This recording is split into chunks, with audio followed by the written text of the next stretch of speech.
Jai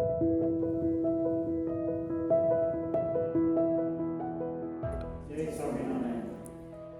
My name is Balakrishnaji, Rohit father. ನನ್ನ ಹೆಸರು ಶಿಲ್ಪ ಅಂತ, ರೋಹಿತ್ ಅವ್ರ ಅಮ್ಮ. ನಾವು ಫಸ್ಟ್ ಟೈಮ್ ಸ್ವಾಮಿನಾರಾಯಣ ಗುರುಕುಲಕ್ಕೆ ಬಂದು ನೋಡಲಿಕ್ಕೆ ಅಂತ ಬಂದಿದ್ದು.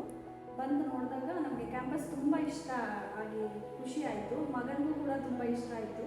ಬೇರೆ ಕಡೆ ಓದಿಸೋದಕ್ಕಿಂತ ಇಲ್ಲಿ ಓದಿಸೋದು ಒಂದು ಪಾಸಿಟಿವ್ ವೈಬ್ಸ್ ಅಂತ ಬಂತು. ಏನಂದರೆ ಬರೀ ಎಜುಕೇಷನ್ ಅಲ್ಲದೆ ಬೇರೆ ರೀತಿಯಾದ ನಮ್ಮ ಸನಾತನ ಧರ್ಮದ ಬಗ್ಗೆನೂ ತಿಳಿಸ್ಕೊಡುವಂಥ ಒಂದು ಸ್ಕೂಲ್ ಇದೆ ಅಂತ ಗೊತ್ತಾದ ಮೇಲೆ ಖುಷಿಯಾಗಿ ಕಲಿಸೋಣ ಅಂತ ಹೇಳಿ ನಾವು ಈ ಸ್ಕೂಲಿಗೆ ಸೇರಿಸಿದ್ದು. ಇಲ್ಲಿ ಸೇರೋಕ್ಕಿಂತ ಮುಂಚೆ ನನ್ನ ಮಗನಿಗೆ ಸ್ವಲ್ಪ ಬಿಹೇವಿಯರಲ್ಲಿ ಅಂದರೆ ತುಂಬ ಕೋಪ, ಬೇಗ ಏನೇ ಹೇಳಿದ್ರು ತುಂಬ ಅಳೋದು ಎಲ್ಲ ಇರ್ತಿತ್ತು.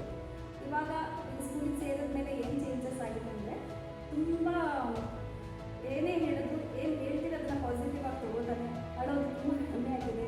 ಮತ್ತು ಜೊತೆಗೆ ಭಕ್ತಿಯಲ್ಲಿ ತುಂಬ ಇಂಪ್ರೂವ್ ಆಗಿದ್ದಾನೆ. ಅಕ್ಕಪಕ್ಕದವರು ಇವ್ನ ಬಿಹೇವಿಯರ್ಸ್ನ ನೋಡಿ ಇವಾಗ ಕೇಳ್ತಾರೆ, ಆ ಸ್ಕೂಲಿಗೆ ಸೇರ್ಕೊಂಡ್ಮೇಲೆ ಸ್ವಲ್ಪ ಪರವಾಗಿಲ್ಲ ಅಲ್ವಾ ನಿಮ್ಮ ಮಗ ಅಂತ. ಅವ್ರ ಮಕ್ಕಳನ್ನ ಇವ್ನ ಜೊತೆ ಕಂಬೈನ್ ಸ್ಟಡಿಗೂ ಕೂತು ಮಾಡೋ ರೀತಿ ಲೆವೆಲಿಗೆ ಬಂದಿದ್ದಾರೆ. ತುಂಬ ಖುಷಿ ಆಗುತ್ತೆ ನನಗೆ ಇದನ್ನೆಲ್ಲ ನೋಡಿ. ಈ ಸ್ಕೂಲಿಗೆ ಬಂದ ಮೇಲೆ ಟೀಚರ್ಸ್ ಆಗಲಿ, ಪ್ರಿನ್ಸಿಪಲ್ ಆಗಲಿ ಎಲ್ಲರಲ್ಲೂ ಕಮ್ಯುನಿಕೇಷನ್ ತುಂಬ ಚೆನ್ನಾಗಿದೆ. ಖುಷಿ ಆಗ್ತಿದೆ ನನ್ನ ಮಗನ ಬಗ್ಗೆ ನಮ್ಗೆ ಹೇಳ್ಕೊಳಕ್ಕೆ.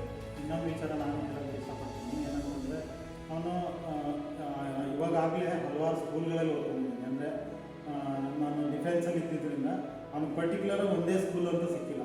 ಸೊ ಪ್ರಿ ಕೆ ಜಿಯಿಂದ ಹಿಡಿದು 5th ನಮಗೆ 3 ಸ್ಕೂಲ್ ಚೇಂಜ್ ಆಯಿತು. ಬಟ್ ಅಲ್ಲಿ ನನಗೆ ಯಾಕೋ ಅಷ್ಟೊಂದು ಸ್ಯಾಟಿಸ್ಫ್ಯಾಕ್ಷನ್ ಅಂತ ಅನ್ನಿಸ್ತಿಲ್ಲ. ಆಮೇಲೆ ನಾನೇ ಹುಡುಕ್ತಾ ಇದ್ದೆ ಯಾವುದಾದ್ರು ಒಳ್ಳೆ ಸ್ಕೂಲ್ ಸಿಕ್ಕಿದ್ರೆ ಸಾಕು ಅಂತ. ಸೊ ನನಗೆ ಒಂದು ದೇವಾಲಯದ ಥರ ನನಗೆ ಇದೊಂದು ಸ್ವಾಮಿನಾರಾಯಣ ಗುರುಕುಲ ಸಿಕ್ಕಿತ್ತು. ನಮ್ಮ ಅದೃಷ್ಟ ಅಂತ ನಾನು ತಿಳ್ಕೊತೀನಿ. ಯಾಕೆಂತಂದರೆ ಫಸ್ಟ್ ಟೈಮು ನಾವು ಸ್ಕೂಲ್ ನೋಡೋಣ ಅಂತ ಬಂದ್ವಿ. ಯಾರೋ ಹೇಳಿದರು ಸ್ವಾಮಿನಾರಾಯಣ ಗುರುಕುಲ ಈ ಪ್ಲೇಸಲ್ಲಿ ಇದೆ ಅಂತ.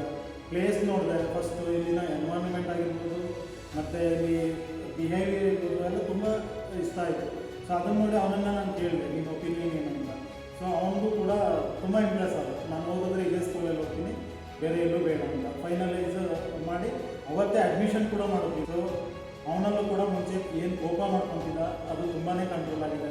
ಮತ್ತು ಪೂಜೆ ಮಾಡೋಕ್ಕೆ ಅವನನ್ನು ಫೋರ್ಸ್ ಮಾಡಬೇಕಿತ್ತು. ಮನೆಗೆ ಯಾರಾದರೂ ಬಂದು ವಿಶ್ ಮಾಡು ಅಂತ ಹೇಳಬೇಕಿತ್ತು.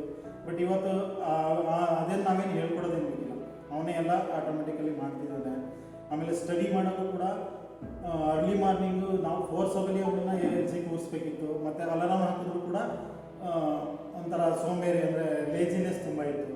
ಬಟ್ ಇವಾಗ ನಾನು 5 o'clock ಹೇಳು ಅಂತ ಹೇಳಿದ್ರೆ ಅವನೇ 4:30ಗೆ ಎದ್ದಿರ್ತಾನೆ. ಅಂದರೆ ಅಷ್ಟೊಂದು ಅಡ್ವಾನ್ಸ್ ಆಗಿದ್ದಾನೆ. ಸೊ ಇದಕ್ಕೆಲ್ಲ ಕಾರಣ ಗುರುಕುಲನೇ ಅಂತ ನಾನು ಅನ್ಕೊತೀನಿ. ಜೈ ಸ್ವಾಮಿನಾರಾಯಣ ಗುರುಕುಲ.